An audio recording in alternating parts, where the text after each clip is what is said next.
आज देखेंगे वृत्त के महत्वपूर्ण प्रश्न। तो इसमें जो क्वेश्चन आएंगे वो कुछ इस तरीके से आएंगे। इसमें पहला क्वेश्चन है, चित्र में वृत्त का केंद्र O है, स्पर्श रेखा PQ और यहाँ पे कोण दिया है RPQ 50 अंश। ये RPQ 50 अंश है। तो POR का मान निकालना है। ये POR तो देख लेते हैं यहाँ पे। ये जो है PQ रेखा स्पर्श रेखा है, OP यहाँ लंब है PQ पर। क्यों? क्योंकि ये वृत्त की स्पर्श रेखा है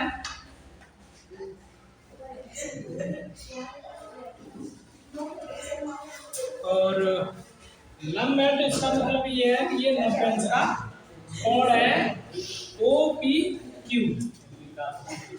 कोण OPQ बराबर 90 अंश।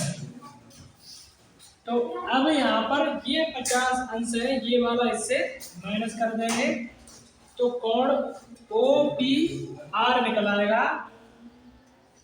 OPR कितना निकलेगा? ये 50 अंश यहाँ से माइनस हो जाएगा तो 40 अंश। यहाँ तक समझ में आया होगा कि ये वाला कोण है ये 40 अंश है। अब ये OP और OR ये बराबर है, वृत्त की त्रिज्या है, वृत्त की त्रिज्या। तो समद्विबाहु त्रिभुज के अनुसार समद्विबाहु त्रिभुज से ये R कोण है, जो ये वाला कोण है और ये कोण दोनों बराबर होंगे। कोण OPR बराबर कोण ORT, ये 40 अंश हो जाएगा। तो अब त्रिभुज के तीनों कोण होते हैं 180 अंश के, तो उस हिसाब से POR कोण POR बराबर 180 अंश माइनस ये 40 और माइनस ये वाला 40। 180 में से हम 80 को घटा देंगे तो 80 अंश निकल आया कोण POR। ये 80 सॉरी 180 में से 80 घटाएंगे तो 100 अंश निकल आएगा। ये इसका आंसर है। ये पहला क्वेश्चन है। अगला क्वेश्चन देख लेते हैं। ये चित्र बना है, O वृत्त का केंद्र, PQ रेखा है, स्पर्श और PQ 8 सेंटीमीटर जो स्पर्श रेखा है तथा यहाँ पे OQ 10 सेंटीमीटर OQ। तो अब ये त्रिज्या जो है निकालनी है, वृत्त की त्रिज्या। वृत्त की त्रिज्या स्पर्श रेखा पर लंब होती है, तो OP तो यहाँ पे लंब है और PQ आधा है, लिख सकते हैं क्योंकि OP तो ज्ञात करनी है, PQ जो आधा है वो दिया है, कितना है 8 सेंटीमीटर। अब OQ ये यहाँ पर कट हो जाएगा तो ये 10 सेंटीमीटर। हल करेंगे तो ये जो लंब है OP का वर्ग बराबर लंब निकालने के लिए ओ क्यू का वर्ग माइनस हो जाएगा ये टी क्यू। ओ क्यू कितना है 10 सेंटीमीटर, टी क्यू 8 सेंटीमीटर, तो माइनस 64 घटाएंगे ओ पी वर्ग बराबर आएगा 36, ओ पी बराबर अंडूर में 36 होगा, यहाँ से ओ पी 6 सेमी निकल आएगा। तो ये जो वृत्त की त्रिज्या है 6 सेमी निकलेगी, ये इसका आंसर होगा। ये पहला क्वेश्चन और दूसरे दो क्वेश्चन जो है वो हमने वृत्त के कराए।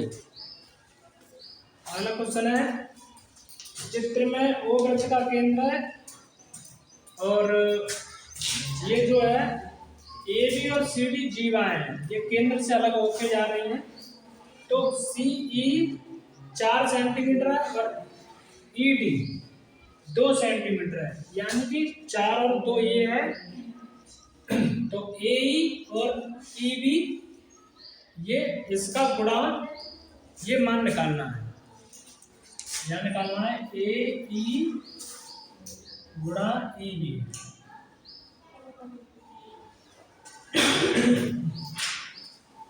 देख लेंगे, ये पिछली बार भी क्वेश्चन आया है पेपर में। सी ई पहले ए ई गुणा ई बी, अगर इसका गुणा है तो यहां पर भी गुणा होगा सी ई गुणा ई डी।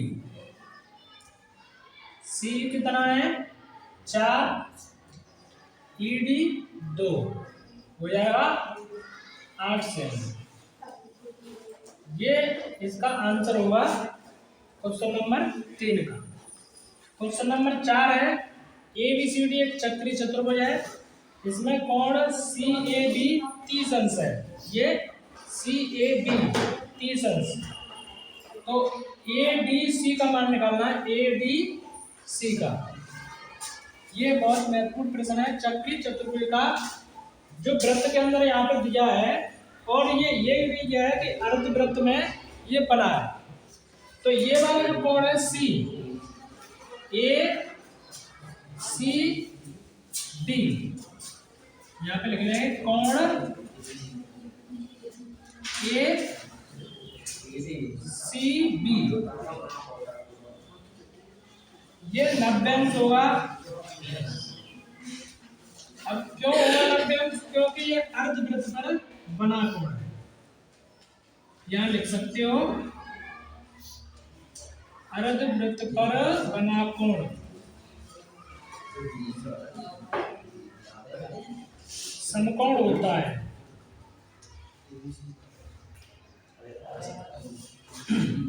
इस हिसाब से ये 90 अंश है और यहाँ पे सी ए बी ये वाला 30 अंश दिया है पहले से ही।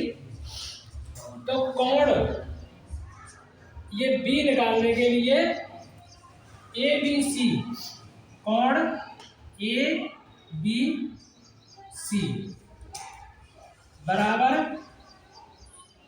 180 अंश माइनस 30 और माइनस 90, 180 अंश माइनस 120 अंश, तो ये निकलाएगा 60 अंश। यहाँ पे ये जो कोण निकला है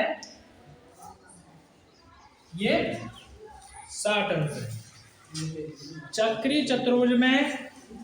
अब यहाँ पे जो कोण दिए गए हैं वो अब हमने ये कोण हमने पता कर लिया कि ये इसके सामने का जो कोण है वो निकालना है। तो ये जो कोण है वो 60 अंश है, तो इसके सामने का कोण कितना हो जाएगा,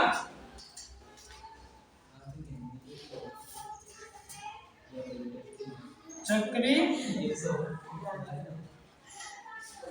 चतुर्भुज ABCD में ADC कोण ADC बराबर 180 अंश माइनस ये वाला 60 आ जाएगा 120 अंश, क्योंकि चक्री चतुर्भुज के ये दोनों कोण जो होंगे वो 180 अंश के जो है सम्मुख कोण होते हैं, उनका योग जो है 180 अंश में से हम ये वाला अगर घटा देते हैं तो हमारे पास ये D जो है ये निकल आएगा 120 अंश, और यही इसका आंसर होगा चक्री चतुर्भुज में। ये क्वेश्चन जो है बहुत